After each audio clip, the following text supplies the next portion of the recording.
Hello YouTube, we're going to make a chuck key here for the mini lathe.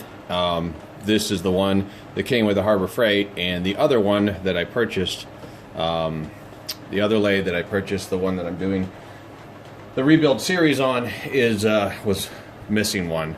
So I guess I could have bought one, but I got all these machine tools and all this metal, so let's just see if I can make one. Anyways, there was a guy online, and he had showed this video, and I can't recall the guy's name, but he showed a video with how to make a square on a circle, and that was kind of the inspiration for this video. You know, how can you make all these faces parallel, you know, or 90 degrees to each other? You know, he was guiding the video towards individuals that don't have a whole lot of tooling or they're new. And so anyway, what he did was he came up with a jig. Now this is not like his jig, but this is a jig I have, and that right now I've got it in the vise here. But this is, if you guys might know, this is 80/20 aluminum. It's a square piece, and what I will be doing is I can fit this in all four directions to square it out. Then I know you can't see it here with the video, and my videographer is still out, but I've kind of roughed the surfaces here to get it here to kind of get it close to dead center. And then what I will be doing is using the vernier calipers to get the sizing right. And then we'll drill a hole through it, and we'll have a chuck key, and I'm pretty sure this project is going to work out. My biggest concern is I was trying to get some flat steel, and this isn't really thick. I'm concerned that the lathe may torque it off center. I may be able to choke it up a little bit more, or if I have some problems, I'll get a heavier piece of steel here for the jig. Alright, so I'll get my safety glasses on and come back, and I'll show you some milling operations. Alright, checking the chuck here with the vernier calipers that's off screen. It's about 7.5 millimeters. So I'm just going to go ahead and get this face to my scribe line. Like I said, I know you can't see it. You'll just have to trust me, there's one there. And then also, additionally, there's a circumference scribe line, and I know it's very difficult to see as well, but they are there, and I'll be using those lines just to know how deep to cut. And then anyway, just showing you this real quick, you'll notice that there's a taper on the end, and then I'll be doing that in the lathe afterwards. Okay.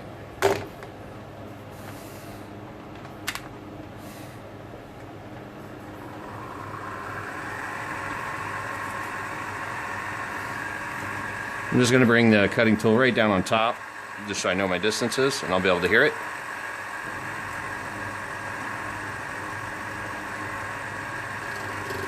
Just starting to cut.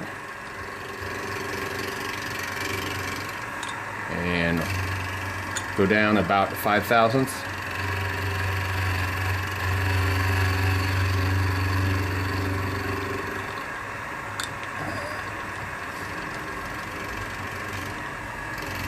That's 10,000.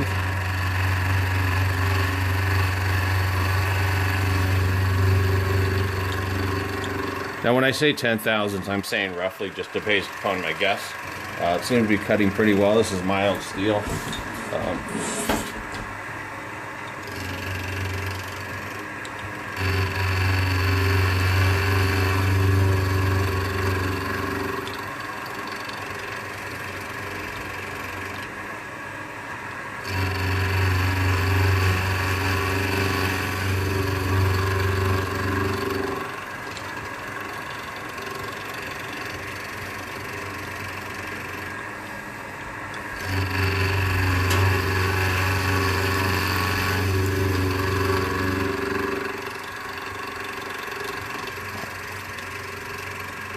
I'm going to go ahead and pause the video now, get down to the scribe line, and then I will bring the video back on and show you flipping the jig. Alright, I'm pretty close to the line right now. I'm going to go ahead and bring this loose, and my scribe lines are not perfect, so I'll go ahead and flip it, and then we'll get the other side down, and then I'll just kind of gauge it by eye to get the correct depth. Now, to see how well my plan works here.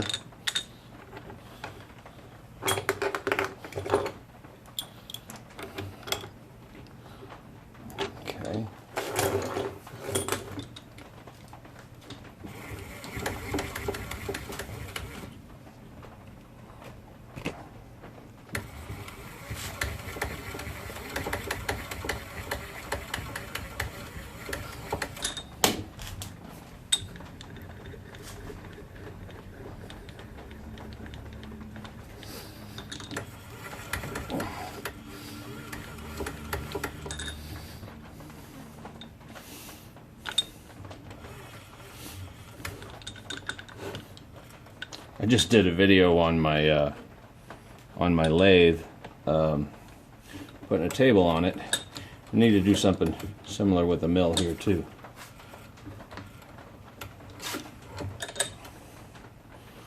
Alright. Again, we'll go the same way. I'll just kind of go down on the top until I touch and then carry it over.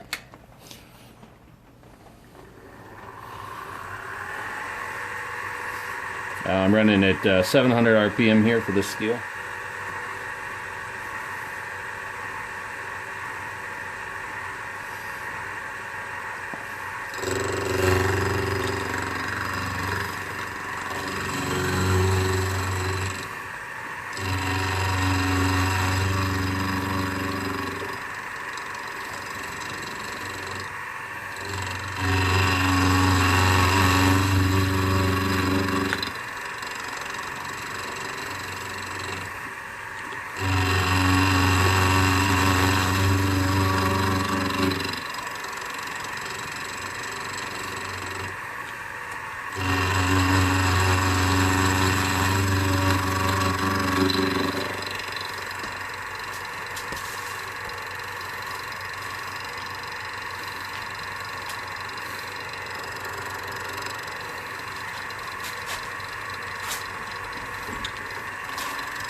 Alright, so what I'm going to do here is split the difference.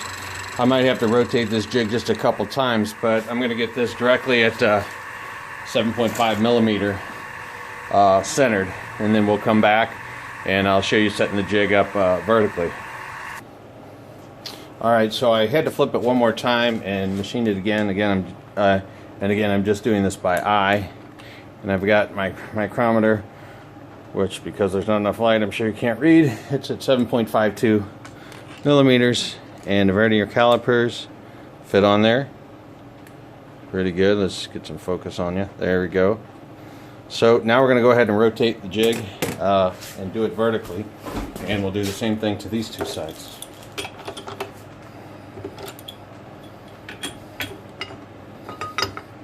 I'm pretty happy that that little piece of strap steel is holding up. I'm not seeing it wiggle or move at all. Again, I'm just trying to grab scraps and get it together.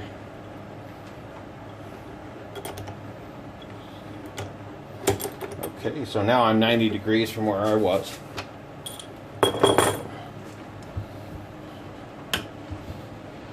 bring this back.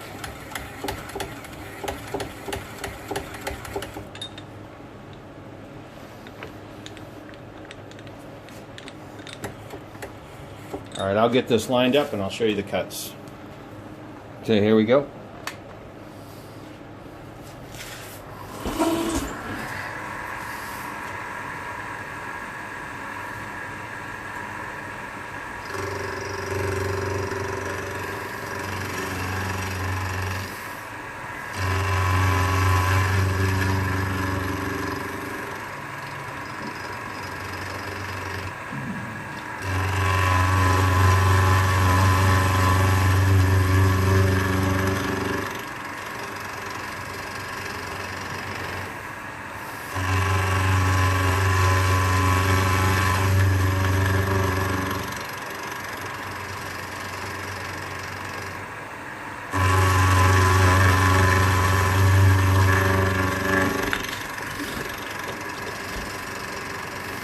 Alright, I'll keep cutting that till I get down to the jig line, and then I'll come back, or the line, or the described line, and then I will come back and show you the flipping operation. Okay. I'm going to rotate this now.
I'll do this till I get down to the scribe line. Same thing, vernier calipers, and kind of eye it up. And then come back and show you. Okay, I completed the final cut, and I still got my vernier set, and at 7 point, well, it was in there a second ago, 7.2, and they fit on there with a little slack. So let's go ahead and see if this guy will fit in the head. So, be right back. Okay, so I got the chuck key in there. And it does have a little play, but it's going to work just fine. So I'm going to go ahead and take this out of the jig now, and I'll go ahead and I'll do the tapering operation on the front and drill a hole. First thing I'm going to do is just kind of round the edges off. As you guys might recognize, my camera operator is still not here. Kind of give us a sense of how off we are. So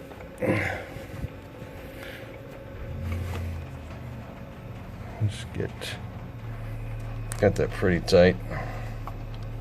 Miss. Just go around it one time real quick here.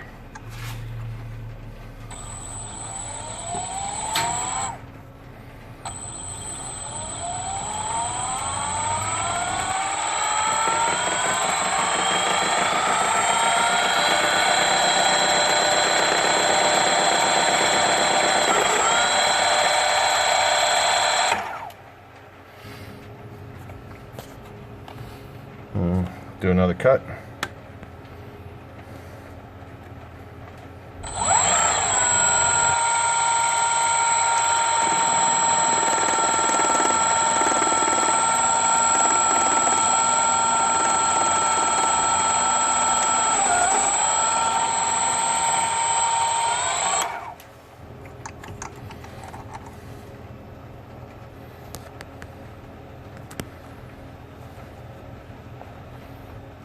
I'm going to have to do a little bit more of a cut than that.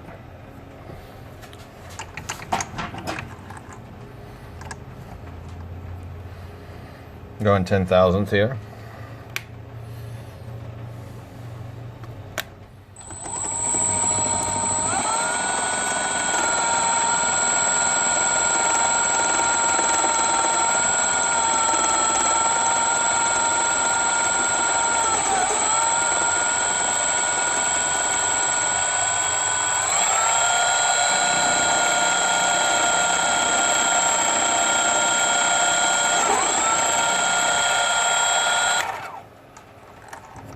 Okay.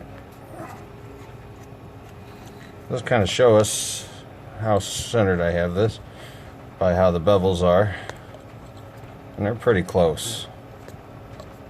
All right, pause this, and I'll come back to do the taper on the nose. You've all seen this, but just to show you, some of you guys that haven't, the way to change the pivot on this is you have to crank this thing all the way back until it exposes 2 screws right here, and then you loosen the screws up, and then there is a protractor here, or a degree wheel, and you can go ahead and set it. So I'm going to go ahead and set this for 45 degrees. There's a little right there. Now I'll tighten the screws up and crank the wheel back as little as possible, because I have to bring it back to bring the thing back up to straight and true again. So let me get that done, and then I'll show you the cut. Alright, so I've got this thing zoomed in, and you can kind of barely see what's going on, but you will see it. Again, if you don't have a camera operator, get yourself one. On the other note about the rotating table, I know there's some mods out there, so you don't actually have to slide that table back. I will definitely try to get that one done if I can find the plans. But I'm going to go ahead and show you the taper cut here.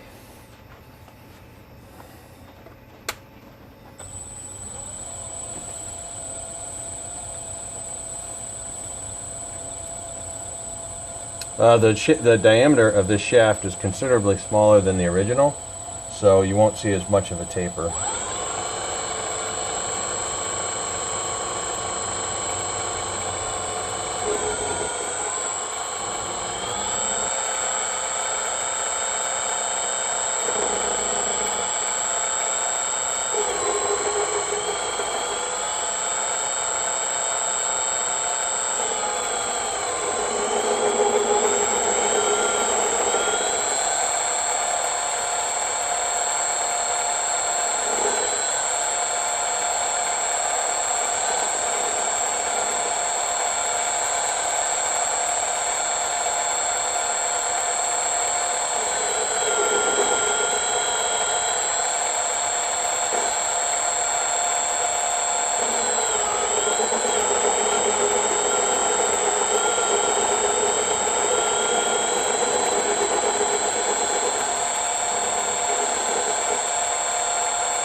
ahead and just put a little bit of a bevel on the front there.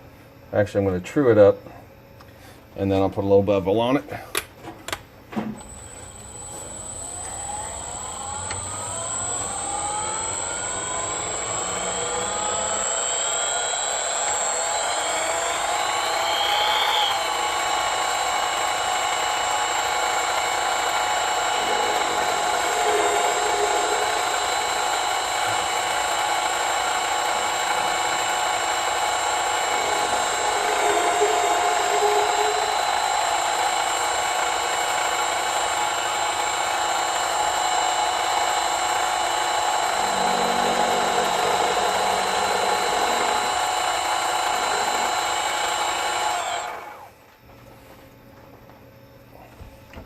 Alright, so just show you side by side here.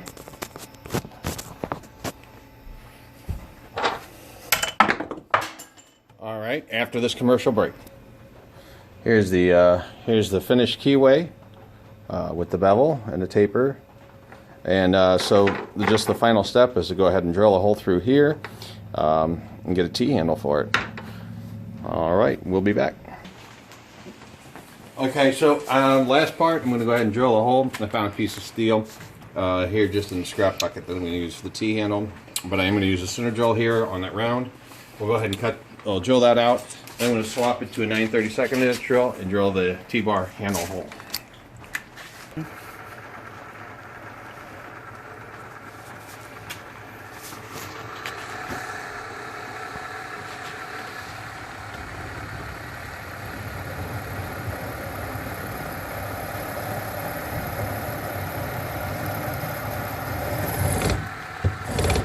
That is that center bit that's warped. I need to throw out, but I don't do it. Okay, and here's the, I think I said 9/32.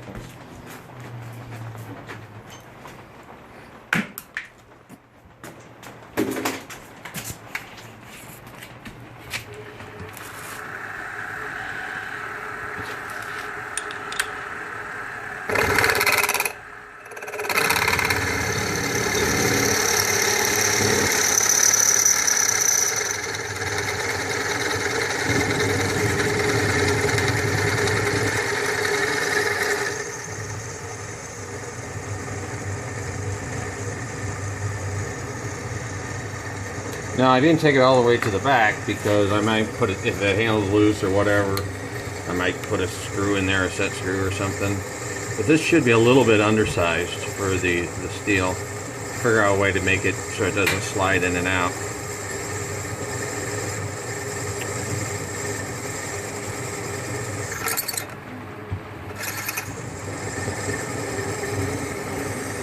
I can see heat coming off that bit, so I know this steel's going to be hot.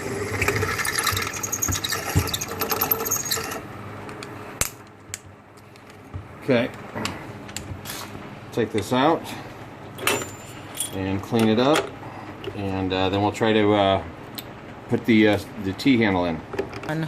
So the last step, the drill hole, is a little oversized, and I don't feel like drilling or tapping. There's probably some better ways to do this, but I'm just going to go ahead and try this way. This is a 5-pound.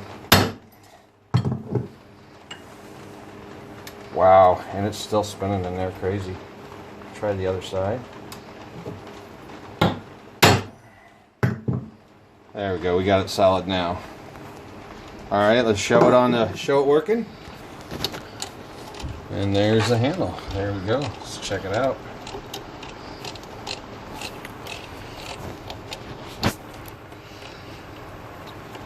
There we go. Alright guys, thanks for watching.